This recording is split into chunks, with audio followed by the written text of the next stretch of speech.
నమస్తే, నేను Yogita. Welcome to సత్యాగ్రహి. ప్రజా పాలసీ నిపుణులు, పర్యావరణవేత్త దొంతి నరసింహారెడ్డి గారితో ఈరోజు మన ఎక్స్క్లూజివ్ ఇంటర్వ్యూ. నమస్తే నరసింహారెడ్డి గారు. నమస్తే. సార్, యాక్చువల్‌గా అసలు కల్తీ అనేవి ఎన్నో రూపకాల్లో జరుగుతా ఉన్నాయి. మీకు తెలియంది గాదు. అయితే వీటన్నిటికి మనం మాట్లాడదాం వీటన్నిటి గురించి. బట్ కన్స్యూమర్ రైట్స్ అంటే ఏంటి? అసలు పబ్లిక్‌కి నిజంగా ఈ కన్స్యూమర్ రైట్స్ మీద ఉన్నటువంటి అవగాహన ఎంత? ఆ రైట్స్ గురించి ఒకసారి చెప్పండి. కన్జ్యూమర్ అంటే మన వినియోగదారుల హక్కుల మీద మనకు చట్టాలున్నాయి. కాకపోతే ఆ చట్టంలో మొదట్లో అంత విస్తృతంగా లేదు. ఈ మధ్య ఒక 2 ఏళ్ల క్రితం దాన్ని అమెండ్‌మెంట్ కూడా చేశారు. హ్మ్.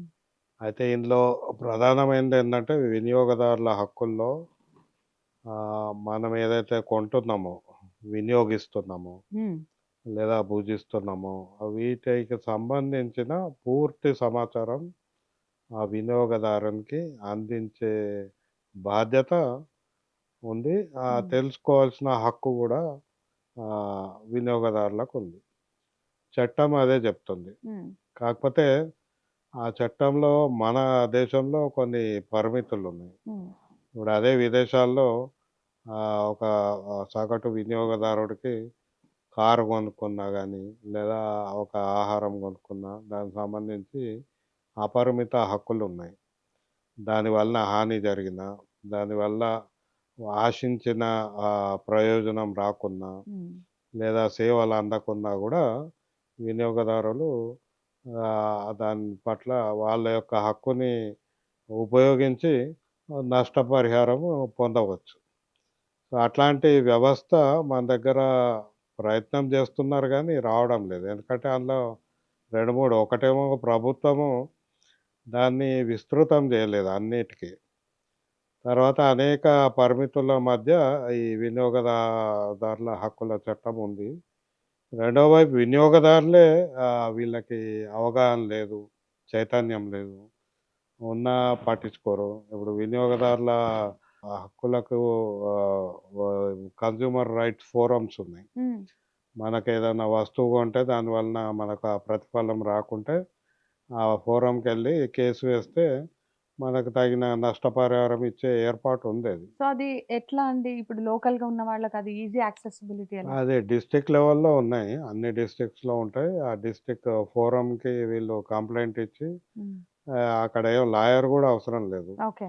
వీళ్ళే పోయి ఒక కంప్లెయింట్ ఇచ్చి సాధారణంగా పెడితే ఆ ఫోరం చర్చించి 2 పార్టీల మధ్య ఆహ్, ఏదైతే హ్మ్. ఉందో వివాదం అది పూర్తిగా దాని మీద హియరింగ్ జేసి అప్పుడు హ్మ్. వాళ్ళు నిర్ణయం ఇస్తారు.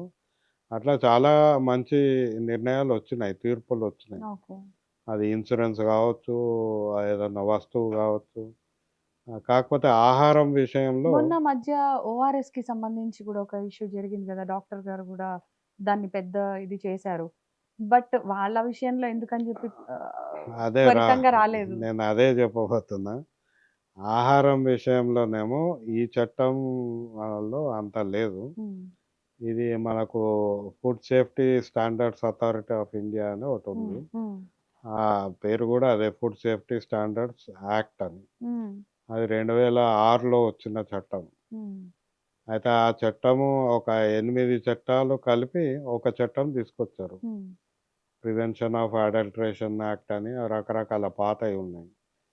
ఇవన్నిటిని కలిపి తీసుకొచ్చి ఓ అథారిటీ ఏర్పాటు చేసి, ఈ అథారిటీ ద్వారా ఈ ఆహారం కల్తీ గాని వీటన్నిటిని నియంత్రించే హ్మ్. ఏర్పాటది. హ్మ్.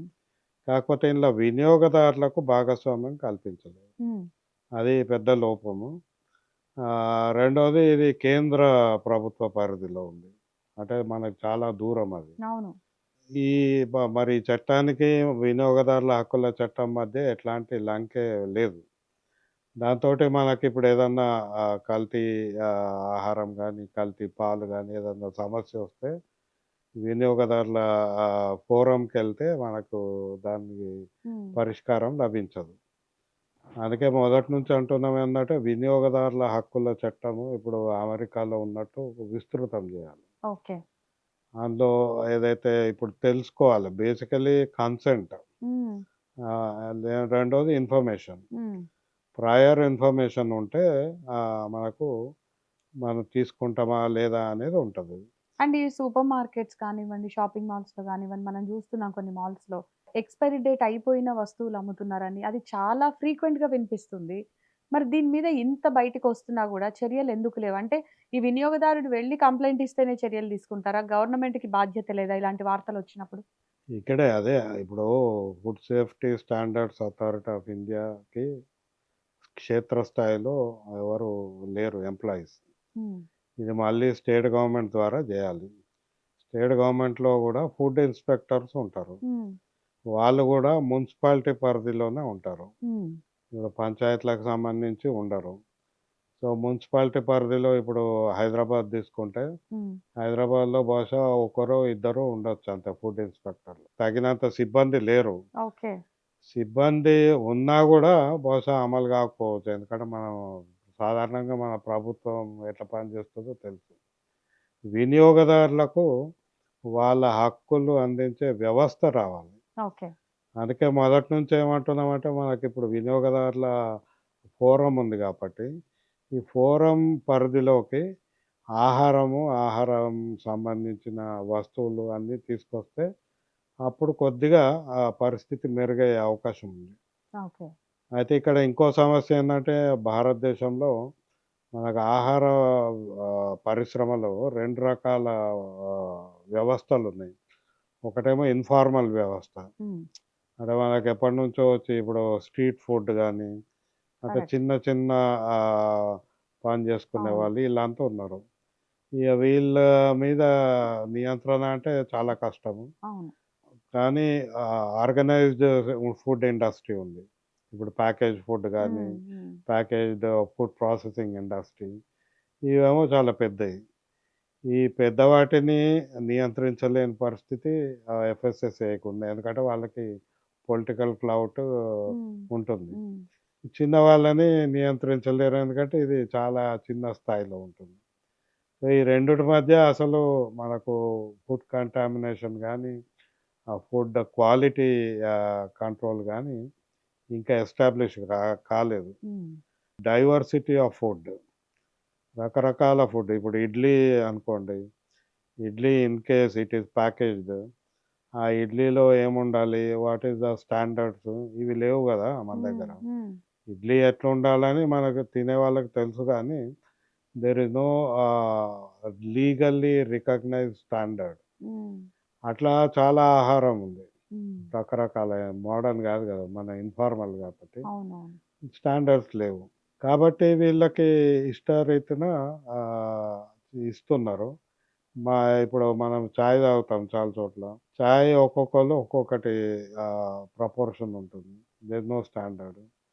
స్టాండర్డ్ తెస్తేనేమో ఫార్మల్ ఇండస్ట్రీ అవుతుంది. తీసుకురాకుంటే ఇన్ఫార్మల్ ఇండస్ట్రీ. చాయ్ అంటే గుర్తొచ్చింది. మొన్న కోకాపేటలో టీ పౌడర్ కల్తీ జరిగిందని. అంటే ఒక కిలో టీ పౌడర్‌లో అసలు లిటరల్లీ చాలా వరకు డస్టే ఎక్కువగా ఉందట. సో, ఇది ఏంటి అసలు?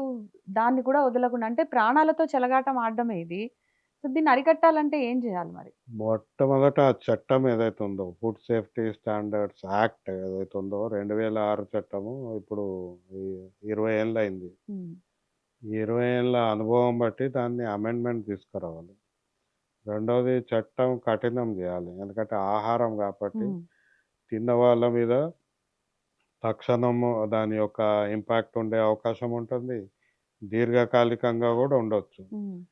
ఇప్పుడు చాలా మటుకు ఏమైతది మీరన్నట్టు బ బేసిక్ మెటీరియల్ హ్మ్. కాఫీ పొడి గానీ, టీ పొడి గానీ, అవును. ఉప్పు గానీ, పసుపు గానీ, ఇవన్నీ మనం ఏదో ఒక ఆహారంలో వేసుకున్నాక తింటాం. అవును. ఇప్పుడు ఇవే కల్తీ అయితే, ఆ ఆహారం తింటే దేని వలన కల్తీ అయింది అని తెలిసే అవకాశం ఉండదు. అండ్ మనం సూపర్ మార్కెట్‌లో చూస్తే కందిపప్పు, ఎర్రపప్పు లాంటివి కలర్స్ గూడా బాగా ఎక్కువగా కలర్ ఉంటాయన్నమాట. వాడుతున్నాం. కలర్ వాడతా ఉంటారని చెప్పేసి అంటారు. అండ్ ఇదైతే కొంచెం తక్కువ రేటు, ఇంకో రకమైతే కొంచెం ఎక్కువ రేటు ఆర్గానిక్ అయితే. అంటే ఈ డిఫరెన్షియేట్ కూడా చేస్తున్నారు. ఆ కలర్ వాడకం. కలర్ లేనిది తినలేమా సార్?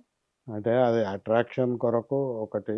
రెండోది చాలామంది వినియోగదారులకు ఇదే వాళ్ళకి అవగాహన లేదు హ్మ్. చాలామందికి. పప్పు ఎట్లుంటదో తెలీదు. పప్పు వెరైటీలు తెలీదు. హ్మ్. ఏదైనా ఆకర్షణ మీద పోతున్నారు. హ్మ్. ఇప్పుడు అందుకే సూపర్ మార్కెట్లలో ప్యాకేజింగ్, ఆ ప్యాకేజింగ్ కొరకు ఆ ఆహారం మార్చిన సంగతులు ఉన్నాయి మనకి. హ్మ్. సో, ఈ మనం ఒకటేమో బ్రాడ్‌గా మాట్లాడాలంటే, మనం ఇన్ఫార్మల్ నుంచి ఫార్మల్ మారే క్రమంలో వస్తున్న సమస్యలివి. హ్మ్. ఇవి రేపొద్దున ఒక ఆర్గనైజ్డ్ సెటప్ వస్తుందా లేదా తెలీదు. హ్మ్. ఇప్పుడు ఇదివరకు 50 ఏళ్ల కింద అనుకోండి. మనం ఓ హోటల్‌కెళ్తే, ఆ హోటల్ వాడు తెలుసు. ఆ హోటల్‌లో తింటే మనకెక్కడ సమస్యొస్తుందో తెలిసే అవకాశం ఉంది. ఈరోజు పొద్దున్న నుంచి రాత్రి వరకు మనం జేసేది ఎక్కడెక్కడో ఉంటుంది కాబట్టి, దేని వలన ఏ సమస్యొచ్చిందో తెలిసే హ్మ్. అవకాశం లేదు. హ్మ్. రెండోది పరిచయం లేదు మధ్య. ఇప్పుడు ఆ ఊర్లో పలానా రామయ్య హోటల్ అంటే ఒక అంటే ఇది ఉంది. ఫేమస్ ఉంది అనేది చూసుకొని వెళ్తున్నారు. వెళ్తున్నారు. సో, అక్కడ నీట్‌గా ఉందా లేదా? అసలు ఎట్లా హైజీన్‌గా ఉన్నారా లేదా? తెలియట్లేదు. అందుకే ఇదివరకు తెలిసిన ప్రదేశం నుంచి ఇప్పుడు కొత్త కొత్త ప్రదేశాలు పోవడము, వాళ్ళు ప ప ఆకర్షించే విధంగా హ్మ్. పెట్టడం తప్పితే, ఎక్కడ స్టాండర్డ్స్ మెయింటైన్ చేయట్లేదు. మనం రోజు వాడుకుంటున్నటువంటి నిత్యావసరాల్లో ముఖ్యమైనవి, అతి ముఖ్యమైనది పాలు. ఈ పాల కల్తీ ఇప్పుడేదో రీసెంట్‌గా రాజమండ్రిలో పాల కల్తీ జరిగిందని అంటున్నారు. కానీ దేశవ్యాప్తంగా గూడా ఈ పాల కల్తీ అనేది జరుగుతా ఉంది. మీకు అంటే మీరు ఇందులో ఉన్నారు. ఈ ప్రజా పాలిసీలు మీకు తెలుసు. ప్రజా సమస్యల మీద మీకు అవగాహన ఉంది. ఈ రేషియో వారీగా జూసుకుంటే ఎంత మేర పాల కల్తీ జరుగుతోందండి? అండ్ ప్రొడక్షన్ ఎట్లా ఉందసలు? అది ఇంకొక సమస్య. ఇప్పుడు 3 రకాల కల్తీ మనం మాట్లాడేది. ఒకటేమో ఫిజికల్ హ్మ్. కల్తీ. హ్మ్. ఫిజికల్‌గా మార్చేస్తారు. హ్మ్. ఇప్పుడు టీ పౌడర్‌లో పొట్టు వేస్తున్నారు. అబ్బా! పొట్టు ప్రమాదం. కొందరు అవును. కొబ్బరి పొట్టు సరే మంచిదే. కొంత నయమే. ఇది ఫిజికల్ కల్తీ. హ్మ్. ఇక రెండోదేందంటే కెమికల్ కల్తీ. హ్మ్. కెమికల్స్ కలుపుతున్నారు. రంగులు అవును. కలపడం. అవును. అసలు కలర్స్ అనేది మన దగ్గర ఒకటో, రెండో తప్పితే ఫుడ్ కలర్స్‌కి అనుమతి లేదు. హ్మ్. కానీ విచ్చలవిడిగా చలామణి అవుతున్నాయి. బఠానీల మీద దగ్గర నుంచి యెస్. మనకన్నిటి మీద ఇప్పుడు ఈ ఫ్రో ఫ్రోజన్ బఠానీలని అమ్ముతారు. చూసాను నేను గూడా. అవి గ్రీన్ వాష్ కలర్ చేసినప్పుడు గ్రీన్‌గా కలర్ వస్తుంది. ఉంటుంది. సో, ఇట్లాంటి కలర్ అంటే కెమికల్స్ వాడడం రకరకాల కెమికల్స్ అందులో. ఇక మూడోది కంపోజిషనల్ కల్తీ. ఇప్పుడు మనం ఇడ్లీలో మినపప్పు ఉండాల. హ్మ్. అలా మినపప్పు తక్కువుంటుంది. ఇంకా వేరేదే ఎక్కువుంటది. ఏదో పిండి వేస్తున్నారు. హ్మ్. ఈ కంపోజిషన్ మారిపోతదది. హ్మ్. ఈ 3 రకాల కల్తీలు నివారించే పరిస్థితిలో food safety standard authority of India లేదు హ్మ్. ఇప్పటివరకు. హ్మ్. వాళ్ళు దాని మీద పరిశోధన గాని, అవగాహన గాని లేదు. రెండోది ఇది ఎక్కడ జరుగుతున్నాయి? ఇప్పుడు రకరకాలుగా మనం ప్రైమరీ ప్రొడక్ట్ ఇప్పుడు పప్పు అనుకోండి. పప్పు పండించే సమయంలో కెమికల్స్ వాడుతున్నారు. పండించినాక హార్వెస్ట్ చేసినప్పుడు అప్పుడు వాడుతున్నారు. యెస్. స్టోరేజ్‌లో వాడుతున్నారు. స్టోరేజ్ తర్వాత దాన్ని ప్యాకేజ్ చేసేటప్పుడు ఇప్పుడు రంగులు వాడుతున్నారు. హ్మ్. సో, డిఫరెంట్ స్టేజెస్‌లో hmm. Different actors are adding to the contamination. Hmm. ఇదెవరు ఎక్కడ ఎంత చేస్తున్నారనేది అవకాశం లేదు. హ్మ్. తెలుసుకునేది. దీన్ని ట్రేసబిలిటీ అంటారు. హ్మ్. సో, ఫుడ్ ట్రేసబిలిటీ ఉండాలి. చట్టంలో ఫుడ్ ట్రేసబిలిటీ ఉండాలనేది హ్మ్. ఒకటి మొదటి నుంచి ఉన్న డిమాండ్ దానికో గాని సెపరేట్ టీమ్ ఉండాలి. అహా! ఇప్పుడు ఎవరైతే అమ్ముతున్నారో ఇప్పుడు హ్మ్. జీఎస్టీ ఉందనుకోండి. Goods and services talks. అది ఎక్కడి నుంచొచ్చిన దగ్గర నుంచి ఆఖరికి టాక్స్ కడతారది. ఓ పద్ధతుందల్ల మెకానిజం. ఫుడ్‌లో గూడా అట్లా మెకానిజం ఉండే. ఇప్పుడు మనం ఒక హోటల్‌కి వెళ్లి ఇడ్లీ తింటాం. హ్మ్. ఇడ్లీ తింటే ఇడ్లీలో ఉన్న కాంపోజిషన్ అంటే ఎక్కడెక్కడి నుంచొచ్చింది, మినపప్పు ఎక్కడి నుంచొచ్చింది, హ్మ్. రైస్ ఎక్కడి నుంచి ఆ ట్రేసబిలిటీ రావాలి. ఓకే. వస్తే అప్పుడు కల్తీ అరికట్టే అవకాశం ఉంటది. హ్మ్. లేకుంటే ఏమైతుందంటే ఇప్పుడు మీకు ఇప్పుడు గాదు 20 ఏళ్ల కిందట మన సాఫ్ట్ డ్రింక్స్‌లో పెస్టిసైడ్ రెసిడ్యూస్ ఉన్నాయని కనుగొన్నారు. హ్మ్. అప్పుడు ఎక్కడి నుంచొచ్చినాయంటే వీళ్ళంటారు నీళ్ళ నుంచొచ్చినాయి మాది గాదు అని హ్మ్. ఒకడేమో షుగర్‌లో ఉంది మాది గాదు. హ్మ్. సో, ఒకరి మీద ఒకరు పెట్టుకున్నారు. తప్పితే దాన్ని ఎవరు ట్రేసబిలిటీ జేయలేదు. హ్మ్. ఇంకో ఉదాహరణ మనం యూరోప్‌కి బాస్మతి రైస్ ఎగుమతి చేసినాం. హ్మ్. ఆ బాస్మతిలో పెస్టిసైడ్ రెసిడ్యూస్ ఉన్నాయని వాళ్ళు రిజెక్ట్ చేశారు. హ్మ్. ఆ రిజెక్ట్ చేస్తే ఇప్పటివరకు ప్రభుత్వము మరి ఎక్కడ పెస్టిసైడ్ కలిసింది అని ఇన్వెస్టిగేట్ చేయలేదు. అట్లాగే ఎథిలిన్ ఆక్సైడ్ అని అది ఒక ప్రమాదకరమైనది. అది మసాలాల్లో వచ్చిందని సింగపూర్ ఇంకా 2, హ్మ్. 3 దేశాలు నిషేధించినాయి. ఇప్పటి వరకు గూడా అసలు ఇది ఎక్కడ కలిసింది అని ప్రభుత్వం నిర్ధారించలేదు. ఇతర దేశాల్లో అంత క్విక్‌గా రెస్పాండ్ అయ్యి, వాటి మీద చర్యలు తీసుకుంటారు. మన దేశంలో ఎందుకు? అండ్ మన తెలుగు రాష్ట్రాల్లో గూడా చూసుకుంటే, ఎందుకని పట్టించుకోరు ఇలాంటివి? అంటే ప్రజల ప్రాణాలు వాళ్ళకి అక్కర్లేదా? ఇదే food safety standards authority of India మాత్రమే దీనికి అథారిటీ. వీళ్ళు టెస్ట్ చేయాలి. ఈ ఫుడ్స్ అన్నిటిని సూపర్ మార్కెట్‌లో వచ్చినయి, మాల్స్‌లో వచ్చినయి వీటన్నిటిని టెస్ట్ చేయాలి. వీళ్ళు స్టేట్ గవర్నమెంట్ మీద ఆధారపడ్డారు. స్టేట్ గవర్నమెంట్స్ అపాయింట్ చేయట్లేదు. ల్యాబ్స్ లేవు. ఇప్పుడు హ్మ్. ఫుడ్ పెస్టిసైడ్ రెసిడ్యూ అనాలిసిస్ చేయాలంటే ఎక్స్‌పెన్సివ్. దాదాపు 25,000 ఒక శాంపుల్‌కి హ్మ్. ఖర్చయితది. హ్మ్. ఈ ఖర్చు ఎవరు భరించాలని ఎవరు చేయట్లేదు. పట్టించుకోవట్లేదు. ఇంకా వినియోగదారులు గూడా ఇప్పుడు వాళ్ళు కల్తీ ఆహారం తిని దీనివల్లనే చనిపోయామని కంప్లెయింట్ ఇస్తేనేమో కొంత దాని మీద హ్మ్. ఎఫర్ట్ ఉంటుంది. కానీ అట్లాంటి పని కూడా ప్రయత్నం జరగట్లేదు. చాలా చోట్ల ఫుడ్ కంటామినేషన్ అయితే కొందరు కంప్లెయింట్ ఇచ్చినా వీళ్ళు పట్టించుకోరు. హ్మ్. లేదా ఇది దీని వలన కాదు ఇంకేదో అని దాటేసే ప్రయత్నం చేస్తారు.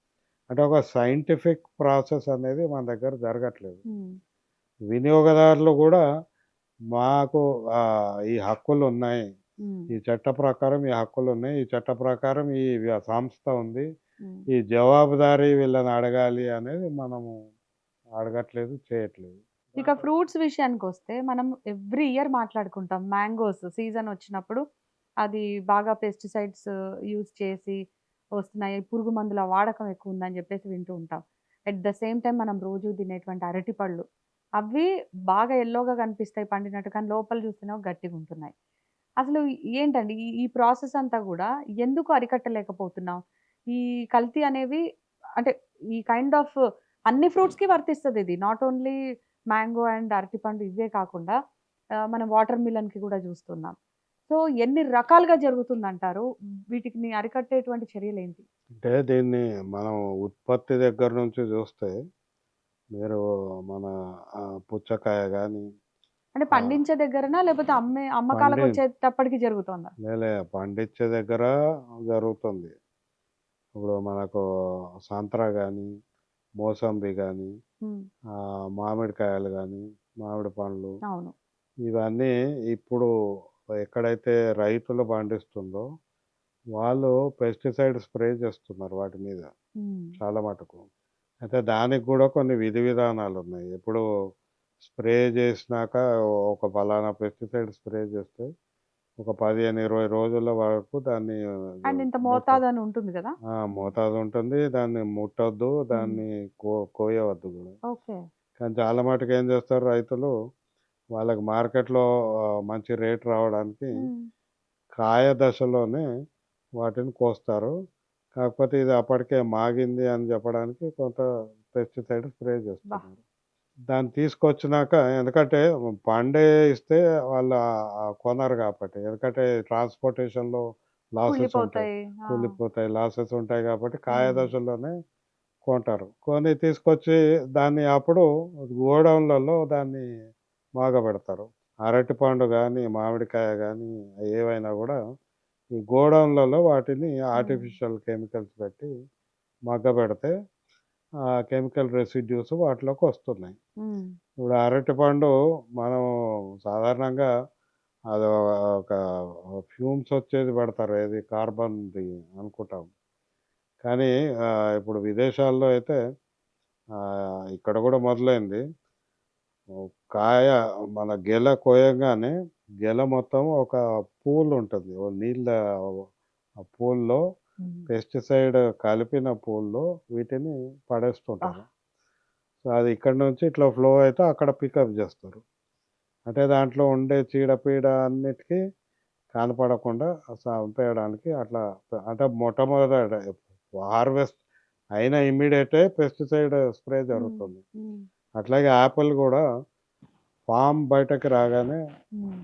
లారీ ఉంటే లారీ మీద స్ప్రే చేస్తారు. లారీని మళ్ళీ కడిగేస్తారు గానీ, ఈ యాపిల్‌ని కడగకుండా మళ్ళీ మాల్‌కి తీసుకొచ్చి అక్కడ ప్రాసెసింగ్ జేస్తారు. సో, ఇలాంటివి ఉంటాయి కాబట్టి పొట్టు తీసేసి తినాలంటారు. ఆ! మరి పొట్టు తీసి తిన్నా, పొట్టుతో తిన్నా కూడా సేమ్ అనర్థాలేగా? అంటే కొద్దిగా తగ్గుతుంది. పొట్టు తీసేసి ఆ! తింటే తగ్గుతుంది. హ్మ్. అందుకే ఇప్పుడు మనకు అరటిపండు గూడా హ్మ్. పొట్టు తీసేస్తే తగ్గుతది. హ్మ్. కానీ పుచ్చకాయ అయితే పుచ్చకాయలో కాయ కాబట్టి ఇంజెక్షన్స్ దానికి ఇంజెక్షన్ ఇస్తున్నారు. ఆ ఇంజెక్షన్ డేంజర్ అది. ఎందుకంటే హ్మ్. అది డైరెక్ట్‌గా కరెక్ట్. ఫ్రూట్‌లోకెళ్తుంది. సో, అట్లా ఒక్కొక్క దానికి ఒక్కో పరిస్థితి ఉంది. హ్మ్. కానీ బేసిక్ ఏందంటే ఇవన్నీ ఏ దశలో ఏమి జరుగుతుందని ప్రభుత్వానికి తెలుసు. హ్మ్. కానీ నియంత్రించడానికి చట్టంలో ఎట్లాంటి ప్రొవిజన్స్ లేవు. అయితే మూసీ ప్రక్షాళన అని చెప్పేసి సీఎం అంటున్నారు. మళ్ళీ ఆ మూసీలో సాగు చేసినటువంటి ఆకుకూరలనే మనం తింటూ ఉన్నాం. సో, వీటి వల్ల కలిగేటువంటి అనర్థాలు చెప్పండసలు? మూసీ లాంటిది ఇప్పుడు ప్రతి సిటీలో మురికి నీరు అక్కడ ఉన్న చ నదిలోకొస్తాయి. మన భారతదేశంలో ఏందంటే అదృష్టమో, దురదృష్టమో ప్రతి సిటీకి పక్కన నది ఉంది. హ్మ్. అది ఢిల్లీలో యమున ఉంది. కాన్పూర్‌లో గంగా ఉంది. హైదరాబాద్‌లో మూసీ ఉంది. పూణేలో మన కృష్ణా నది ఉపనది ఉంది. సో, ఇట్లా నదులున్నాయి. ఈ నదుల్లోకి మనం మురికి నీరంతా పోతుంది. పొలాల్లోకి ఆ నీళ్లు పారేది. ఇప్పుడు ఈ మురికి నీరే ఆ చెరువు ఆ పొలాల్లోకి పారుతున్నది. మూసీ నది మీద 25 కత్వాలు కట్టిండు నిజాం. హ్మ్. కత్వా ఏందంటే వర్షాకాలంలో హ్మ్. వర్షపు నీరొచ్చినప్పుడు ఆ నీటిని దగ్గరలో చెరువులోకి మళ్లించడం అన్నట్టు. అట్లా ఒక 40,000 ఎకరాలు ఈ మూసీ నదిలో పడిన వర్షపు నీళ్ళతోటి సాగు చేసేవారు. ఇందులో క్రమంగా వర్షపు నీరు తగ్గి మురికి నీరు ఉంది కాబట్టి, హ్మ్. ఇప్పుడు ఆ మురికి నీరంతా ఆ చెరువుల్లోకి చేరి, ఆ చెరువుల్లో నుంచి పొలాల్లోకి చేరి, ఇప్పుడు వాటి ద్వారా కంటామినేషన్ అవుతుంది. అయితే ఈ అర్బన్ మురికి నీటిలో, అదే సిటీ మురికి నీటిలో వందల రకాల కెమికల్స్ ఉంటాయి. హ్మ్. హెవీ మెటల్స్ ఉంటాయి. భార లోహాలంటారు. మనకు అందులో ప్రధానంగా లెడ్ అంటే సీసం ఇది చాలా ప్రమాదకరమైనది. ఇంకా స్ట్రాన్షియం లాంటి రేడియో యాక్టివ్ మెటల్స్ కూడా ఉన్నాయి. సో, రకరకాల మెటల్స్ ఉంటాయి. హ్మ్. మెటాలిక్ పొల్యూషన్ ఒక పెద్ద డేంజర్. హెవీ హ్మ్. మెటల్స్ హ్మ్. అంటాం. మెర్క్యూరీ ఉంటుంది. అబ్బా! సో, ఇవేమైతాయంటే మనకు గడ్డి జాతి మొక్కలు, హ్మ్. ఆకు మన ఆకుకూరలు. ఆకుకూరలు ఇవి ఈ హెవీ మెటల్స్‌ని ఎక్కువ తీసుకుంటాయి. ఓకే. నైట్రేట్స్‌తో పాటు ఇవి తీసుకుంటాయి. అందుకే పాలకూర మన మురికి నీరులో పండిస్తే పచ్చగా నిగనిగలాడుతుంది. ఎందుకంటే ఈ మురికి నీటిలో నైట్రేట్స్ ఉంటాయి కాబట్టి. ఈ నైట్రేట్స్ ఎక్కువైనా గూడా మనకు మంచిది గాదు.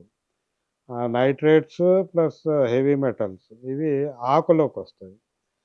ఆకుకూరలు అందుకే మీకు ప్రతి సిటీ దగ్గర హ్మ్. ఆకుకూరలు ఎక్కువ పండిస్తారు. అవును.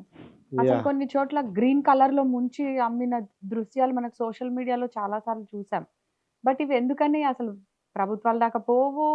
వాటి మీద ఒక చిన్న యాక్షన్ గూడా ఉండదు. అంటే అదేంటంటే వడిలిపోయినయి కొన్ని ఉంటాయి ఆ! గదా! ఒకరోజు, 2 రోజులయి అవును. ఉంటాయి. అది ఫ్రెష్‌గా కనపడడానికి మళ్ళీ ఒక కెమికల్‌లో ముంచి తీస్తారు. మళ్ళీ అసలు పండించడమే ఈ రకంగా పండిస్తున్నారంటే మళ్ళీ వాటిని కెమికల్‌లో ముంచడం. హ్మ్. అసలు ఆకుకూరలు ఎంతో మంచిది హెల్త్‌కని జెప్పేసి తింటారు. కానీ అవి తింటేనే హెల్త్ పాడయ్యే రేంజ్‌లో కనిపిస్తుంది. ఏం తినాలి? ఏం తినొద్దనేటువంటి క్వెషన్స్ రైజ్ అవుతున్నాయి. ఎట్ ద సేమ్ టైమ్ మనం తీసుకుంటే టమాటాలు కిలో రూపాయికి అమ్ముడుపోతున్నాయని జెప్పేసి రైతులు బోరుమంటున్న పరిస్థితి. కానీ మరి కల్తీ ఎందుకు అట్లాంటప్పుడు అనిపిస్తుంది. సో, ఎక్కడ కల్తీ ఏది కల్తీ కల్తీ జరుగుతుంది? ఏది ఎందుకంటే జరగట్లేదు? ఇప్పుడు టమాటా గూడా మళ్ళీ అదొక ఒక్కొక్కటి ఒక్కొక్క సబ్జెక్ట్. కథ. హ్మ్. టమాటాకొచ్చేటప్పటికి టమాటాలో అసలు సీడే మారిపోయింది. హ్మ్. మనం టమాటాలో ఎక్కువగా నీళ్ళు హ్మ్. పులుపుండేది. దానిలో లైకోపిన్ అని ఉంటది. హ్మ్. అది మనకు ఒంటికి మంచిదది. హ్మ్. అయితే ఇదేమైంది ఒక 1980స్‌లో పెప్సీ వాళ్ళు, హ్మ్. వాళ్ళు మన టమాటా కెచప్ కొరకు ఒక వెరైటీ తీసుకొచ్చారు. అందులో నీళ్లు ఉండవు. గుజ్జు ఉంటది. హ్మ్. అది పంజాబ్‌లో మొదలుపెడితే అది క్రమంగా 20 ఏళ్లలో దేశవ్యాప్తంగా వచ్చేసింది. ఇప్పుడు ఈ సమస్య ఇదే. టమాటా మంచిగా కోసి దాన్ని మార్కెట్ తీసుకురావాలంటే అది మెత్తగా ఉంటది కాబట్టి పగిలిపోతది. లాసెస్ ఎక్కువ. అవును. అందుకని ఇప్పుడు ఓన్లీ గుజ్జు టమాటా పండించడం మొదలుపెట్టారు. అబ్బా! సో, దీంతోటి వినియోగదారుకు టేస్ట్ ఉండదు, పులుపు రాదు, నీళ్ళు రావు. అయినా ఎక్కువ వాడతారు. ఎందుకంటే హ్మ్. టమాటా వాడాలని. హ్మ్. ఇదొక సమస్య అయితే. రెండోది దీనికి ఎరువులు ఎక్కువేయడం మొదలుపెట్టారు. ఎందుకంటే ఆ గుజ్జు దానికి గావాలి కాబట్టి ఫర్టిలైజర్స్ అందులో నైట్రోజన్ ఫర్టిలైజర్స్ ఎక్కువేస్తుంది. హ్మ్. తర్వాత ఇది ఫర్టిలైజర్ కెమికల్ ఎయడం వలన వీక్ అయితే పురుగులెక్కువొస్తున్నాయి. అందుకని పెస్టిసైడ్ చల్లుతున్నాం. ఇవన్నిటి కలిపితే ఖర్చు ఉత్పత్తి ఖర్చు పెరుగుతుంది. సో, రైతుకి ఆ ఉత్పత్తి ఖర్చుకు మేర మార్కెట్‌లో రావాలి. కానీ ఒక్కోసారి రాదు. ఎందుకంటే సీజన్ బట్టి, మార్కెట్ డిమాండ్ బట్టి, హ్మ్. సప్లై బట్టి పెరుగుతుంది, తగ్గుతుంది. తగ్గినప్పుడు ఆయనకి ప్రాఫిట్ రాదు. కానీ వినియోగదారులు కొంటారు. కానీ వీళ్ళకేందంటే ఆ టేస్ట్ లేదు, ఆ క్వాలిటీ లేదు. దాని మీద మళ్ళీ పెస్టిసైడ్ ఉన్నది ఉంటది. హ్మ్. ఇట్లా ఒక్కొక్క కూరగాయ గాని, ఒక్కొక్క ఆహారం గురించి మాట్లాడితే అది సమస్యాత్మకంగా మారింది. ప్రధానంగా ఏందంటే ఉత్పత్తి దగ్గర. ఎక్కువ మనము ఆకుకూరలు, ఆహారం ఏదైతే సహజ ఆహారం మాట్లాడుతామో, అది వ్యవసాయము పొలాల్లోనే పండుతది. కానీ ఈ రైతులకు ఈ అలవాటు చేసిన పెస్టిసైడ్స్ అలవాటు చేయడం వల్ల వాళ్ళు దాని మీద ఆధారపడి ఉత్పత్తి చేస్తున్నా ఖర్చు పెరుగుతుంది. వాళ్ళ ఆరోగ్యం దెబ్బతింటుంది. కానీ వాళ్ళకి ఇన్‌కమ్ రావట్లేదు. హ్మ్. అందుకే దీనికి పరిష్కారం ఏందంటే ప్రకృతి వ్యవసాయం చేయడం, సహజ వ్యవసాయం చేయడం. హ్మ్. అది రైతులకు ఉపయోగము. వాళ్ళకి గూడా ఆహారం దొరుకుతది. రెండో దగ్గర ఏందంటే ఫుడ్ ప్రాసెసింగ్ ఇండస్ట్రీ.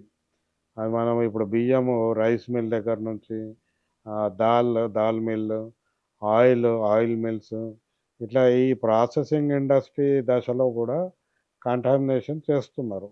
పాలు. సో, ఈ ప్రాసెసింగ్ దశలో చేసే వాటికి ఎక్కువ లీగల్ సపోర్ట్ ఉంది. వాటి మీద రివ్యూ చేయమని చాలా సార్లు. అసలు హ్మ్. పాలనైతే మాత్రం ఏ పాలు వాడాలి అనేటువంటిది ఒక బిగ్ క్వెషన్ మార్క్. మార్కెట్‌లో మనం చూస్తూ ఉన్నాం. ఇప్పుడు పేర్లు మనం తీయలేం గానీ, ఈ పాల ప్యాకెట్లు బావుంటాయి. ఇదైతే స్ట్రెయిట్ ఫార్మ్ నుంచి అంటారు. అసలు లిటరల్లీ మనం ఆహ్, గేదె పాలు పోయించుకోవాలన్నా గూడా అది గూడా డౌటే వస్తుంది. అసలు పాల మీద క్లారిటీ ఏదండి? ఏం పాలు తాగాలి?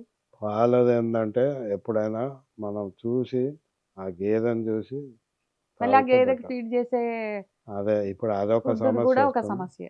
ఎందుకంటే వాళ్ళకి గిట్టుబాటు కావట్లేదు. ఇప్పుడు గేదెకు గడ్డి పెట్టాలి. గడ్డికి భూమి లేదు. హ్మ్. వాళ్ళకి భూమి లేదు. ఎక్కడి నుంచో తీసుకొస్తారు. సిటీ చుట్టుపక్కలైతే మళ్ళీ మూసీ నీళ్ళు హ్మ్. తోటి హ్మ్. పెరిగిన గడ్డిని ఇస్తున్నారు. సో, ఈ దానా అనేది సమస్యగా యెస్. మారింది.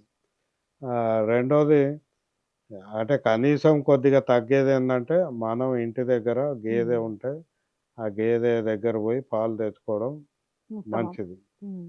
రెండోది ఎవరైతే గేదె పెంచుతున్నారో, వాళ్ళకి కొద్దిగా అధిక ధర ఇచ్చి, దాని దానా మీద గూడా మనం దృష్టి పెడితే, మన ఆరోగ్యం కొరకు హ్మ్. మనం అడగాల్సిన అవసరం ఉండదు. ఇక ఈ ప కోఆపరేటివ్స్ గానీ, ప్రాసెసింగ్ గానీ ఇదంతా గూడా మిక్స్ జేస్తున్నారు. ఇందులో క్వాలిటీ హ్మ్. చెక్ లేదు. దాంట్లో నుంచి చాలా మటుకు వెన్న తీసేస్తారు. అవును. మనకొచ్చేది అందులో ఏముండదు. ఏందంటే చాయ్ తాగడానికి ఏదో పాలు తాగడం తప్పితే ఆ నోటి దాన్ రుచికి తప్ప ఆ! పోషకాల గురించి ఇప్పుడు సో, పట్టించుకోవాల్సిన పనైతే లేదు. Modern dairy is not at all suitable for hmm. Milk consumption. Okay. ఆ ప్రాక్టీసెస్ గూడా మంచివి గావు. అది మనకు ఊర్లో సహజంగా మనకి ఇదివరకున్న సాంప్రదాయ పద్ధతిలో బర్రె పాలే మంచివి. కమింగ్ టు పబ్లిక్ పాలిసీస్ గురించి మాట్లాడదాం. ఇప్పుడు అసలు పబ్లిక్ పాలిసీల మీద అవగాహన కల్పించాలంటే అసలు బేసిక్‌గా పబ్లిక్‌లో ఉన్నటువంటి అవగాహన ఏంటి? ఏదైనా ఒక ప్రాబ్లమ్ వస్తే ఎలా ఫైట్ చేయాలి? ఏంటి? ఎందుకంటే ఇప్పుడు మనం చూస్తున్నాం. మూసీ బాధితులు, ఖమ్మం కూల్చివేతలు, మేడ్చల్ కూల్చివేతలు ఇవన్నీ మనం చూస్తా ఉన్నాం. సో, ఈ రేవంత్ సర్కార్ వచ్చినప్పటి నుంచి హైడ్రా వంకతోని ఈ కూల్చివేతలనేవి చేపడుతున్నారు. సో, ఇక్కడ పబ్లిక్ పాలిసీ ఏ విధంగా వాడుకోవాలి? అసలు పబ్లిక్ రైట్ ఏంటి? ప్రభుత్వ విధానాలనేది మనకు రాజ్యాంగము కల్పించిన ఒక అవకాశం. మన రాజ్యాంగంలో 3 రకాల ప్రభుత్వాలున్నాయి. హ్మ్. కేంద్ర ప్రభుత్వము, రాష్ట్ర ప్రభుత్వము, పంచాయతీలు గాని, మున్సిపాలిటీలు గాని. వీటిని స్థానిక ప్రభుత్వాలంటారు. ఈ రాజ్యాంగంలో ఇంకొకటి మనం రాసుకుందేందంటే, ప్రజలు అభివృద్ధి చెందాలంటే, అభివృద్ధికి సంబంధించిన విధి విధానాలు ప్రభుత్వము ఏర్పాటు జేయాలి. హ్మ్. అంటే ప్రభుత్వము ఈ ప్రజలకు ఈ సమస్య ఉంది.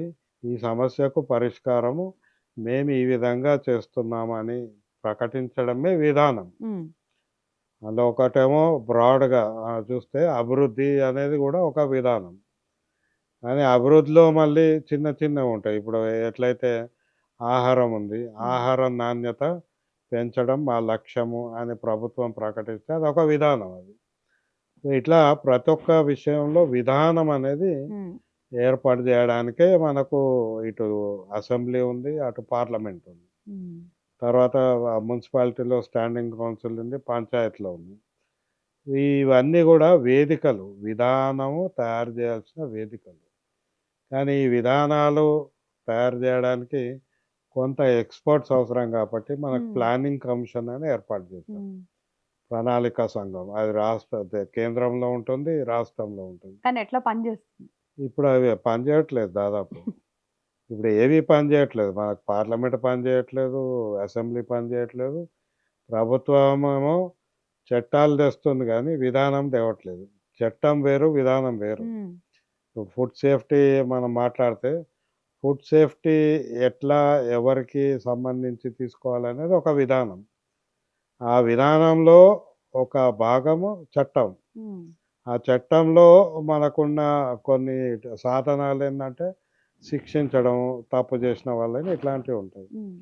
ఈ మూడిటి మధ్య సంబంధం చాలామందికి అర్థం కాదు. ప్రభుత్వము విధానాలు తీసుకురాకుండా వాళ్ళ వ్యక్తిగత ఆలోచనలను విధానంగా ప్రకటించి, హ్మ్. చట్టాన్ని వాడుకుంటూ వస్తున్నారు. అందుకే ఇప్పుడు మనకు భూసేకరణ ఉంది. హ్మ్. భూసేకరణకు సంబంధించి మనము ఈ ఒక 20 ఏళ్ల క్రితము 1895 చట్టం వాడేది. అంటే బ్రిటిష్ కాలంలో భూసేకరణ చట్టం ఒకటుండింది. దాన్నే మనము స్వాతంత్రం వచ్చినాక గూడా దాన్నే వాడుతూ వచ్చాం. అంటే బ్రిటిష్ వాళ్ళు ఎట్లయితే భూమి ఇష్టానుసారం తీసుకునే హక్కు హ్మ్. ప్రభుత్వానికిచ్చారో ఆ చట్టం ద్వారా వచ్చింది. అదే చట్టము మనం 40 ఏళ్ళు వాడాము. అయితే 2013లో అప్పటికి చాలా చర్చ జరిగి కోర్టుల్లో గూడా దీన్ని ప్రశ్నించినాక అప్పటి ప్రభుత్వము ఒక కమిటీ ద్వారా ఒక కొత్త చట్టం తీసుకొచ్చింది.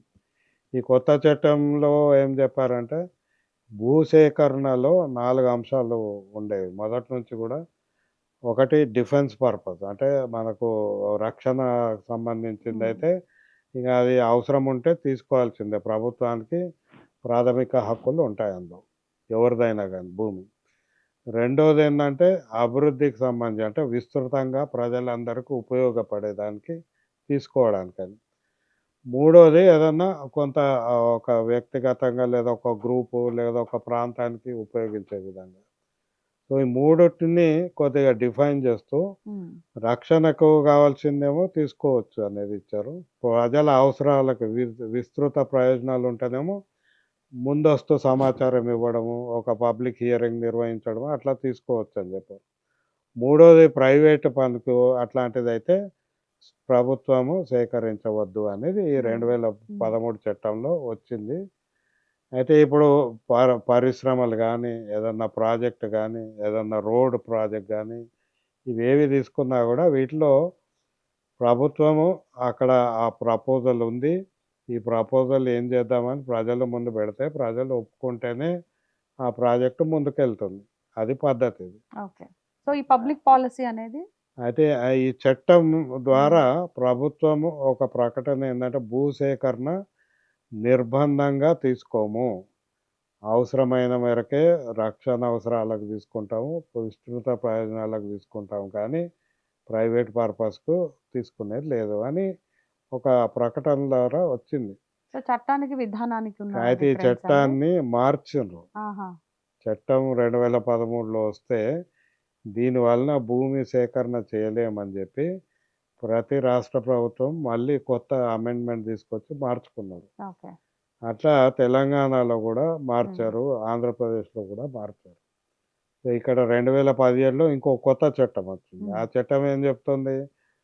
ఏదైతే భూమి అవసరం ఉంటదో అది ఒకవేళ 2013 చట్ట పరిధిలో చాప్టర్ 2, చాప్టర్ 3 కిందొస్తే దానికి ఆటోమేటిక్ ఎగ్జామ్షన్ ఇచ్చేశారు. ఏదైతే బ్రిటిష్ కాలం నాటి భూసేకరణ చట్టం ఉందో ఇప్పుడు మళ్ళీ అదే ఇంకో రూపంలో అమలు చేస్తుంది ప్రభుత్వం. నిర్బంధంగా అవసరం లేకున్నా కూడా ఆ భూసేకరణ చేయడం. ప్రజలను అడిగి ప్రజలు అనుకుంటున్న ప్రాజెక్టు, వాళ్ళకి కావాల్సిన ప్రాజెక్టు కొరకు భూమి సేకరించడం అనేది మొదటి నుంచి ఉన్న విధానం అది. ఓకే. కానీ ప్రభుత్వాలు దాన్ని పట్టించుకోవట్లేదు. అయితే ఇప్పుడు మనం ఈ గురుకులాల్లో మరణాలు జరుగుతున్న తీరు కూడా తెలుసు మీకు. సో, ఈ గురుకులాల్లో జరుగుతున్న మరణాల మీద యాక్చువల్ అసలు పోరాటం ఎలా చేయాలి? వీటికి సంబంధించి పేరెంట్స్ రైట్స్ ఏంటి? అండ్ ఇలాంటి విషయాల్లో ఇది తప్పు అక్కడ ప్రభుత్వానిదా? లేదంటే అక్కడ ఉన్నటువంటి సిబ్బందిదా? గురుకులాల్లో 2 రకాల మరణాలు జరుగుతున్నాయి. ఒకటేమో పిల్లలు ఆత్మహత్య చేసుకోవడం. కొన్నేమో ఫుడ్ పాయిజన్. కొన్నేమో ఫుడ్ పాయిజన్. కొన్ని ఇంకా రకరకాల రకరకాల కారణాలు. ఇష్యూస్ ఎందుకంటే ఉన్నాయి. అమ్మాయిలైతే ఎక్కువ శాతం అవును. వాళ్ళకొచ్చే సమస్యల వల్ల వస్తుంది. వీళ్ళు ఎక్కువ శాతం పేద వర్గాల నుంచి వస్తారు కాబట్టి వాళ్ళకి హెల్త్ యాక్సెస్ ఉండదు. ఏదైనా డాక్టర్ దగ్గర అవును. పోయి కాబట్టి వాళ్ళు నెగ్లెక్ట్ చేయడము ఆ సమయానికి వాళ్ళు సో, చనిపోతున్న ఇక్కడ పరిస్థితి. పేరెంట్స్ ఎలా ఇప్పుడు రియాక్ట్ అవ్వాలి? ప్రస్తుత పరిస్థితి ఏందంటే మనకు ఆహారం అనేది ఇందాక మాట్లాడుకున్నట్టు అన్నీ కలుషితమే. ఏది ఉత్పత్తి అవును. దశ నుంచి ఉత్పత్తి దశ. మన వినియోగ దశ వరకు. అందులో నీళ్ళు కూడా కలుషితం అయిపోయినాయి. ఇప్పుడు ఎగ్జాక్ట్‌లీ. చాలా వరకు మంచినీళ్ళు మనకు మంచి నీళ్ళు అని దొరకడం చాలా ఖర్చుతో కూడింది. చిన్న వాటర్ బాటిల్ కొన్నా కూడా అది నిజమా? మంచివా కాదా తెలియని పరిస్థితి. అట్లుంది. సో, నీళ్ళు సరిగ్గా లేవు, ఆహారం సరిగ్గా లేదు. అది ఎప్పుడో దాన్ని తయారు చేసే విధానం కూడా ఇప్పుడు గురుకులాల్లో కానీ స్కూళ్ళలో వాళ్ళకిచ్చే అమౌంట్ చాలా తక్కువ. ఆ అమౌంట్‌లోనే మీరు వాళ్ళకి మిడ్ డే మీల్స్ కానీ ఇవన్నీ పెట్టండి అంటున్నారు. కానీ ప్రభుత్వం ఖర్చు పెట్టకుండా అది అవినీతికి పోవడం వల్ల అక్కడ కూడా క్వాలిటీ రావడం లేదు. ఈ 3 కారణాలు అంతటా కనపడుతున్నాయి. ఏది ఆహార నాణ్యత లోపము, నీళ్ళు, తర్వాత ఈ వ్యవస్థలో ఉన్న లోపాలు. వీటన్నిటి వలన అక్కడక్కడ మనకి ఫుడ్ పాయిజనింగ్ కనపడుతుంది. ఇది భారతదేశం అంతటా ఉంది. ఇంకోటి అదనంగా ఏందంటే కేంద్ర ప్రభుత్వం ఈ మధ్య ఫోర్టిఫైడ్ ఫుడ్ అని పెడుతున్నారు. అన్నంలో మినరల్స్ తక్కువున్నాయి, విటమిన్స్ తక్కువున్నాయని అదనంగా సింథటిక్ విటమిన్స్ యాడ్ చేస్తున్నారు. దాన్ని ఫోర్టిఫైడ్ రైస్ అంటారు. ఈ ఫోర్టిఫైడ్ రైస్ అని, ఫోర్టిఫైడ్ ఆయిల్ అని, ఫోర్టిఫైడ్ షుగర్ అని, ఫోర్టిఫైడ్ వీట్ అని ప్రభుత్వం నిర్బంధంగా పెడుతూ పైలట్ ఎక్స్పెరిమెంట్ ఏందంటే ఇట్లాంటి సోషల్ వెల్ఫేర్ దాంట్లో అమలు చేస్తున్నారు. అయితే ఈ సింథటిక్ విటమిన్స్ వలన కొందరికి రియాక్షన్స్ వస్తున్నాయి, అలర్జీస్ వస్తున్నాయి. అది ఏ విధంగా ఏ రూపంలో వస్తుంది దాని మీద అధ్యయనం లేదు. కానీ ఉంటుంది, సైడ్ ఎఫెక్ట్స్ ఉంటాయని ప్రభుత్వానికి తెలుసు. తెలిసినా కూడా నిర్బంధంగా ఈరోజు ఫోర్టిఫైడ్ రైస్ అని దీన్ని అమలు చేస్తున్నారు. కాబట్టి ఇప్పుడు ఈ గురుకులాల్లో వాంతులు కానీ లేదా ఫుడ్ పాయిజనింగ్ అనుకుంటుంది ఎక్కడి నుంచి ఎందుకు వచ్చిందనేది ప్రతి ఒక్కటి ఇన్వెస్టిగేట్ చేయాలి. సార్ అదే పేరెంట్స్ పాయింట్ ఆఫ్ వ్యూ చెప్పండి. పేరెంట్స్ ఎవరిని ఆశ్రయించాలా? ప్రభుత్వం చేయాలి. ప్రభుత్వందే తప్పు. ప్రభుత్వం చేయాలి. ఇప్పుడు ఫుడ్ పాయిజనింగ్ అయితే అది నిర్ధారించాలి ఎందుకు అయింది అన్నది. మనం కేవలము తయారు జే కుక్స్ మీద వాళ్ళ మీద మనం హ్మ్. బ్లేమ్ చేస్తున్నాం హ్మ్. గానీ, అది కాకపోవచ్చు, కావచ్చు మనకు తెలీదు. అయితే గవర్నమెంట్ సంస్థల్లోనే ఇలాంటి తప్పులు జరుగుతున్నప్పుడు ప్రజలు ఎవరిని ఆశ్రయించాలి? ఎవరికి కంప్లెయింట్ ఇవ్వాలి? ఇదే పూర్తి బాధ్యత ఆయా సంక్షేమ శాఖదే. హ్మ్. ఇప్పుడు మన గురుకులాలన్నీ గూడా సంక్షేమ శాఖ కిందనే నడుస్తాయి గాబట్టి, సంక్షేమ శాఖనే బాధ్యత ఉంటుంది. హ్మ్. అదనంగా ఏందంటే, మనం ఈ food safety standards authority of India కింద హ్మ్. ఒకటి, వినియోగదారుల చట్టం గూడా వాడుకొని గూడా ఒకటి చేయవచ్చు. ఇవన్నిటి గాకుండా లోకాయుక్త ఉంది. హ్మ్. అంటే ప్రభుత్వము ఎక్కడైనా పని జేయలేదు, ప్రభుత్వం విధానం గాని, ప్రభుత్వ చర్య బాలేదంటే లోకాయుక్తకు పోవచ్చు. ఓకే. సో, ఇట్లాంటివి ఉన్నాయి, వేదికలున్నాయి. కానీ చాలామందికి తెలీదు. దాని హ్మ్. గురించి చేయడం లేదు. కానీ ఇక్కడ ప్రభుత్వ బాధ్యత మాట్లాడితే ప్రతి ఒక్క ఫుడ్ పాయిజనింగ్ ఇన్సిడెంట్ ఎక్కడయిందో దాన్ని పూర్తిగా ఎక్కడ, ఏ విధంగా జరిగింది అనేది ఇన్వెస్టిగేట్ చేసి హ్మ్. దానికి తగ్గ పరిష్కారాలు తీసుకొస్తే బాగుంటుంది. మనం ఏందంటే అప్పటికప్పుడు మీడియాలో వచ్చింది కాబట్టి హాస్పిటల్ తీసుకుపోయి వాళ్ళని ట్రీట్మెంట్ ఇప్పించి మళ్ళీ ఇంటికి తీసుకుపోవడం, మళ్ళీ మర్చిపోవడం తప్పితే అసలు ఎక్కడ లోపం జరిగింది? ఫుడ్ పాయిజనింగ్ నీళ్ళ వల్ల జరిగిందా? ఆహారం వల్ల జరిగిందా? ఇంకే విధంగా జరిగింది? 100 మంది తింటే మరి ఓ 10 మందికి ఎందుకయింది? హ్మ్. ఇవన్నీ ఇన్వెస్టిగేట్ చేస్తే అప్పుడు ఇంకొక పాయిజనింగ్ ఇన్సిడెంట్ జరగకుండా ప్రివెంటివ్ యాక్షన్ తీసుకోవచ్చు. హ్మ్. కానీ ప్రభుత్వం ఆ దిశగా ఆలోచించడం లేదు. సో, ఒక్కసారి పబ్లిక్ పాలిసీల గురించి క్లారిటీ ఇవ్వండి. What is public policy? ఎన్నుంటాయి? ప్రజలకి ఎంత మేర అవగాహన ఉంది? లేని వాళ్ళకి మన ఛానల్ ద్వారా ఎలాంటి అవగాహన కల్పిస్తారు? పబ్లిక్ పాలిసీ డెఫినిషన్ ఇప్పుడు మనం అకాడమిక్‌గా చూస్తే what government does when and how అని అంటారు. హ్మ్. హ్మ్. అంటే సింపుల్‌గా చెప్పాలంటే ప్రభుత్వము ఏమి, ఎక్కడ, ఏ విధంగా చేస్తుంది అని హ్మ్. ముందస్తుగా ప్రకటించేది ప్రభుత్వ విధానం అది. హ్మ్. మరి ఈ ప్రభుత్వ విధానం అన్నిట్లో లేదు. ఎప్పటికప్పుడు ముఖ్యమంత్రో, మంత్రులో ఎవరైనా అధికారులు ప్రకటిస్తున్నారు కానీ, హ్మ్. ఇది నిర్దిష్టంగా ప్రభుత్వ విధానం అని రాసి హ్మ్. ఒక డాక్యుమెంట్ తయారు చేయట్లేదు. చేస్తే ప్రజలకు ఒక అవగాహన వస్తుంది. దాని మీద చర్చించే అవకాశం వస్తది. కానీ అది చేయకుండా, అది చేస్తే ప్రజల నుంచి వ్యతిరేకత వస్తదని ఊరికే పేపర్ ప్రకటనలిచ్చి, హ్మ్. ఇది విధానం అని ప్రకటించి ప్రజలను మభ్యపెడుతున్నారు. హ్మ్. మనం ప్రతి దాని మీద ప్రభుత్వ విధానం అడగాల్సిందే. ఎందుకంటే ఇప్పుడు బంగారు తెలంగాణ అన్నారు. హ్మ్. లేదా ఇప్పుడు తెలంగాణ రైజింగ్ అన్నారు. అంటే ఏంది ఇది ప్రభుత్వ విధానం అంటే, ఈ విధానంలో ఏముంటుంది? ఈ విధానం ద్వారా మీరు ప్రజలకు ఎట్లాంటి ప్రయోజనాలు వస్తాయి? ఈ ప్రశ్నలన్నీ ప్రజల నుంచి వస్తే అప్పుడు ప్రభుత్వం స్పందించాల్సిన బాధ్యత ఉంటుంది. తర్వాత అసెంబ్లీ ఉన్నదే ప్రభుత్వ విధానాల గురించి చర్చించడానికి. హ్మ్. కానీ ఇక్కడ ఎప్పుడూ ఏదో ప పనికిరాని రాజకీయ అంశం మీద చర్చ తప్పితే, ఇక్కడ ప్రభుత్వ విధానాల మీద అస్సలు చర్చ జరగదు. ఉదాహరణకు హీట్ వేవ్ యాక్షన్ ప్లాన్ అని అంటే మనకి వేడి పెరుగుతుంది కాబట్టి, వడదెబ్బకు తెలంగాణలో చాలామంది చనిపోతున్నారు. మరి వడదెబ్బ వచ్చినప్పుడు లేదా ఈ మనం ఎండాకాలం వచ్చినప్పుడు ప్రభుత్వము ఎట్లాంటి చర్యలు తీసుకుంటుంది? ప్రభుత్వం యొక్క దృక్పథం ఏంది? ఇది విధానం అది. హ్మ్. ఇప్పటివరకు విధానం ప్రకటించలేదు. కానీ ఇందులో ఏం చేశారంటే కూల్ రూఫ్ పాలిసీ అని ఒకటి డిక్లేర్ చేశారు. అంటే వేడి పెరుగుతుంది కాబట్టి పైన మన రూఫ్ మీద హ్మ్. కూల్ చేయడానికి మేమేదో మెటీరియల్ ఇస్తాం, పెయింట్ ఇస్తాము హ్మ్. అని ప్రకటిస్తున్నారు. అంటే ఒక విస్తృత అంశంలో ఏదో ఒక చిన్న స్కీమ్ తీసుకొని ఇది మా ప్రభుత్వ విధానం అని చెప్తుంది. హ్మ్. అందుకే ఇక్కడ చాలా మటుకు రాజకీయ నాయకులు సరే చాలామందికి అవగాహన ఉండదు. చదువుకున్నవారు ఉన్నా గూడా వాళ్ళకి తెలీదు. ఐఏఎస్ ఆఫీసర్‌లకి వీళ్ళకి ట్రైనింగ్ ఉంటది. మొదటి నుంచి కూడా పబ్లిక్ హ్మ్. పాలిసీ మీద, హ్మ్. హ్మ్. పబ్లిక్ ఏది చట్టాల మీద కూడా వీళ్ళకి అవగాహన ఉంటది. అయితే ట్రైనింగ్ ఉంటది. ఒకసారి గత ప్రభుత్వానికి, ఇప్పటి ప్రభుత్వానికి పోలిక చూస్తే గనక మీకేమనిపిస్తుంది చెప్పండి? అంటే అందరితో చర్చించి నిర్ణయం తీసుకునేవారు గత ప్రభుత్వం అని జెప్పేసి కొన్ని వాదనలున్నాయి. ఇప్పటి ప్రభుత్వంలో అది కొరవడింది అని అంటున్నారు. హ్మ్. ప్రతి ఏడు ఇంకా ఇంకా ఘోరంగా తయారవుతుంది. హ్మ్.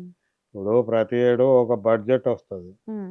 ఇదే ఫిబ్రవరి, మార్చ్‌లో రాష్ట్ర ప్రభుత్వం బడ్జెట్ ప్రవేశపెడుతుంది. హ్మ్. బడ్జెట్ ద్వారా దాదాపు అన్ని ప్రభుత్వ శాఖల యొక్క సంవత్సర కాలం ఏం చేస్తారనేది అదొక రకమైన విధాన హ్మ్. ప్రకటన.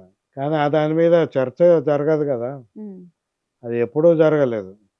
ప్రభుత్వం అంటే ఈరోజు ప్రభుత్వ విధానం లేకుండా హ్మ్. ప్రజలను మభ్యపెట్టే ప్రకటనలు తప్పితే విధానాలు లేవు. అయితే బాధితులు రోడ్డెక్కి న్యాయం కోసం అర్థించినా సరే వాళ్ళకి న్యాయం జరగట్లేదు. అండ్ మరీ ముఖ్యంగా తీసుకుంటే పంట కోత దగ్గర నుంచి పంట అమ్ముకునే వరకు కూడా రైతులు పడుతున్నటువంటి కష్టాల నుంచి ఉపశమనం కలగాలంటే ఎటువంటి విధానం ఉండాలి? అండ్ అందరికీ సుముఖంగా ఉండేటువంటి విధానం ఏంటి? వ్యవసాయంలో మనం మొదటి నుంచి కూడా విధానం అడుగుతున్నాం. ఇప్పుడు రాష్ట్ర ప్రభుత్వ స్థాయిలో వ్యవసాయ విధానం అంటూ లేదు. హ్మ్.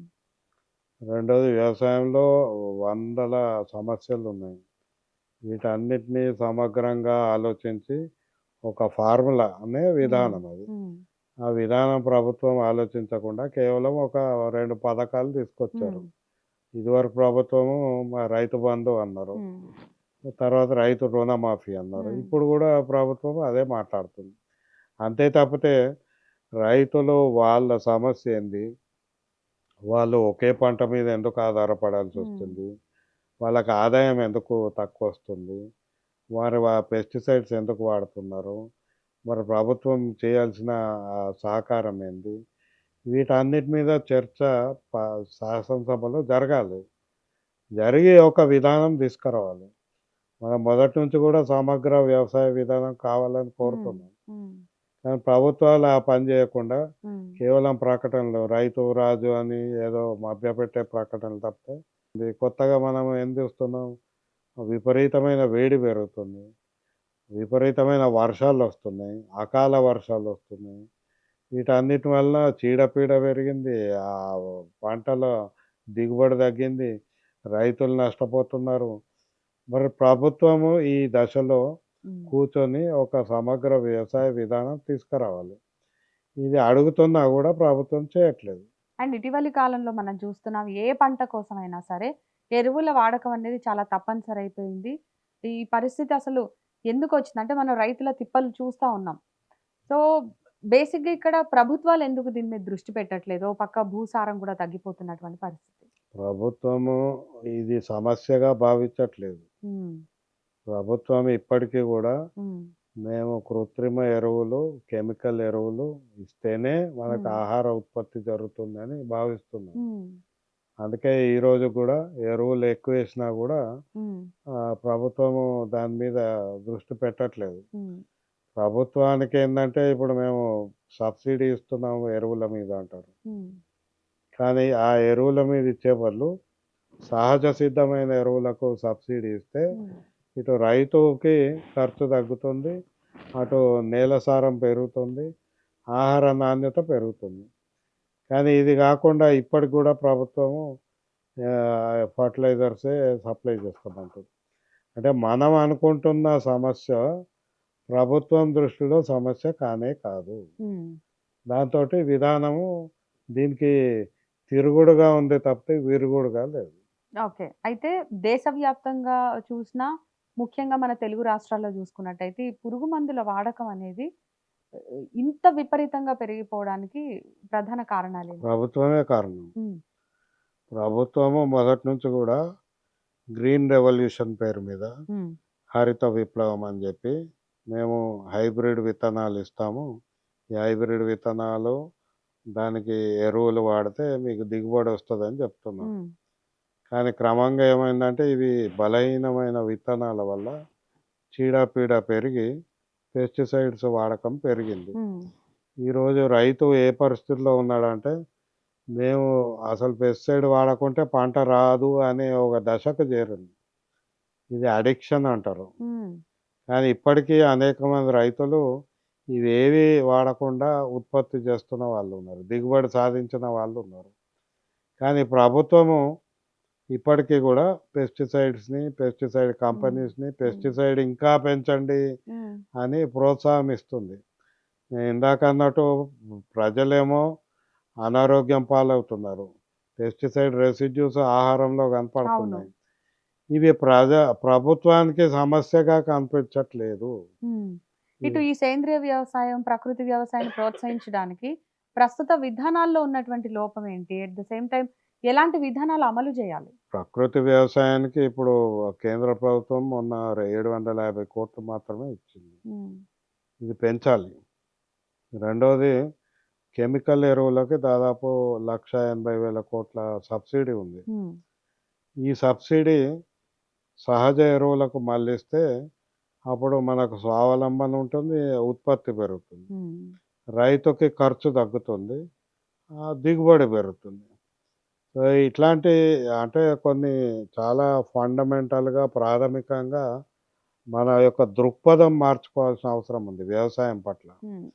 ఆ దృక్పథం మార్చాలని అంతర్జాతీయంగా కూడా, కేవలం మన దేశం కాదు, అంతర్జాతీయంగా కూడా జరుగుతుంది. కానీ కేంద్ర, రాష్ట్ర ప్రభుత్వాలు మాత్రం ఇప్పటికీ కూడా ఈ కార్పొరేట్ వాళ్ళ ఇంట్రెస్ట్ కొరకే మనం ఈ green revolution technologies, digital technologies అని వీటినే ప్రోత్సహిస్తున్నారు తప్పితే, సాధారణ రైతు ఎదుర్కొంటున్న సమస్యలకు ఎట్లాంటి పరిష్కారం ఉంటుంది అనే వాటి మీద దృష్టి పెట్టట్లేదు. మనం ఉష్ణోగ్రతల విషయానికి వస్తే వాతావరణంలో మార్పులు ఇవన్నీ కూడా వ్యవసాయం చేసేటువంటి రైతులకి కొన్ని ఇబ్బందికర పరిస్థితులే.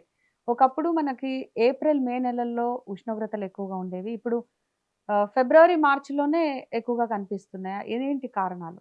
ఇది క్లైమేట్ చేంజ్. ఎందుకంటే మనం ఇప్పుడు నిత్యము ఏదో ఒకటి తగలబెడుతున్నాం. ఇవన్నిటిని కార్బన్ ఎమిషన్స్ అంటారు, కర్బన ఉద్గారాలు.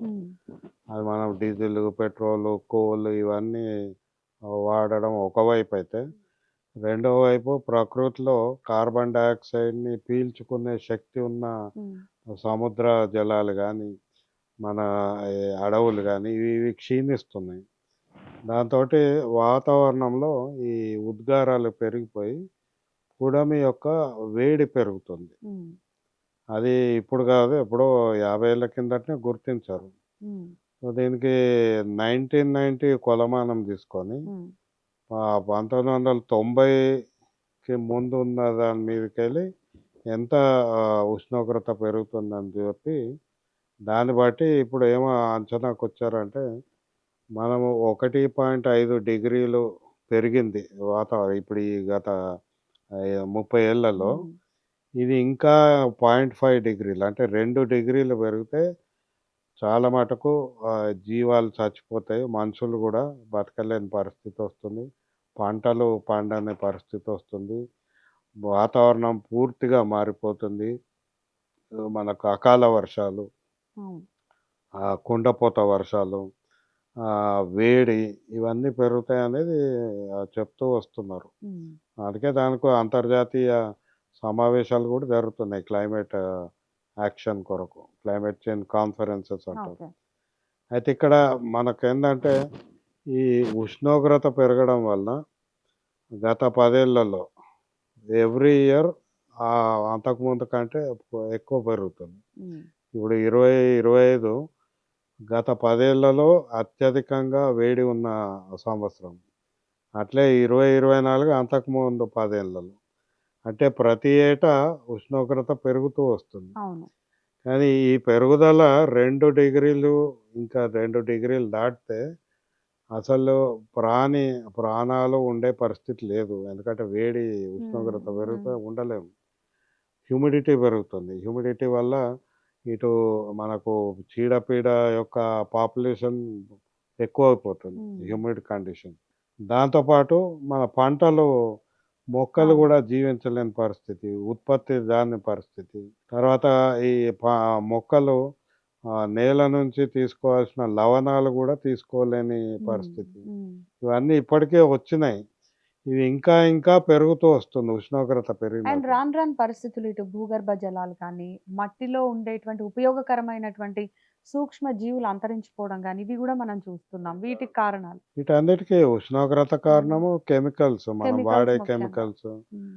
వాటిని హెర్బిసైడ్స్ అంటారు. వీడిసైడ్స్ అంటారు. ఇవన్నీ గూడా విస్తృతంగా వాడడం వల్ల నేలలో ఉన్న జీవాలు చచ్చిపోతున్నాయి. హ్మ్. బయోడైవర్సిటీ పోతుంది. పురుగుల పాపులేషన్, ఇన్సెక్ట్స్ ఏవైతే ఉన్నాయో వాటి సంఖ్య తగ్గుతుంది. హ్మ్. ఇన్సెక్ట్స్ గురించి మాట్లాడితే ఇప్పుడు అధ్యయనాలు మన దగ్గర లేవు గానీ, జర్మనీలో 76% పురుగులు లేవు అని జెప్తున్నారు. హ్మ్. మన దగ్గర గూడా ఇప్పుడు ఇదివరకు వర్షం పడితే రెక్కల పురుగులొచ్చేవి. అసలిప్పుడు వర్షం పడినా రెక్కల పరిస్థితులను బట్టి అంటే ఉండే ఏరియాని బట్టి కూడా అయ్యుండొచ్చుగా. ఇప్పుడంతా అపార్ట్మెంట్ కల్చర్ పెరిగిపోయింది. అర్బన్ ఏరియాలో హ్మ్. ఎక్కువుంది. అట్లని రూరల్ ఏరియాలో గూడా హ్మ్. పెరుగుతుంది. ఇప్పుడు మనకు ఏదైతే పాలినేషన్ జరగాలనో ఎందుకంటే పాలినేషన్ తోటే మనకు ఏమైనా ఆహారం ఒకప్పుడు ఉత్పత్తి గ్రామాల్లో పరిస్థితికి, ఇప్పటి గ్రామాల్లో పరిస్థితి ఏమన్నా మారిందా? ఎలా ఉంది? చాలా మారింది. ఇప్పుడు గ్రామాలన్నీ గూడా ఎడారులవుతున్నాయి. హ్మ్. నీళ్లు ఉండట్లేదు. హ్మ్. మంచి నీళ్ళు లేవు. సాయిల్ మాయిశ్చర్ అంటారు. అంటే హ్మ్. నేలలో తడి ఉంటుంది. హ్మ్. ఆ నేల తడి లేని ప్రాంతాలు పెరుగుతున్నాయి. అప్పుడు గూడా సూక్ష్మ జీవాలు ఉండవక్కడ. Dry humidity conditions. చెట్లు లేవు, పచ్చదనం లేదు, ఆహారం లేదు. గ్రామాల్లో ఎండాకాలం ఎవ్వరు ఉండరక్కడ. హ్మ్. వాళ్ళు దగ్గరలో ఏదో ఒక సిటీకి రావడము. కాపోతే అక్కడ ఉండే పరిస్థితి నీళ్లు హ్మ్. దొరకవు, ఆహారం దొరకదు, వేడి ఉంటుంది. చెట్టు నీడ గూడా లేని గ్రామాలున్నాయి. ఈ ఈ పరిస్థితికి రావడానికి కారణం మనం ప్రకృతిని నాశనం చేసుకుంటూ రావడమే. ఓకే.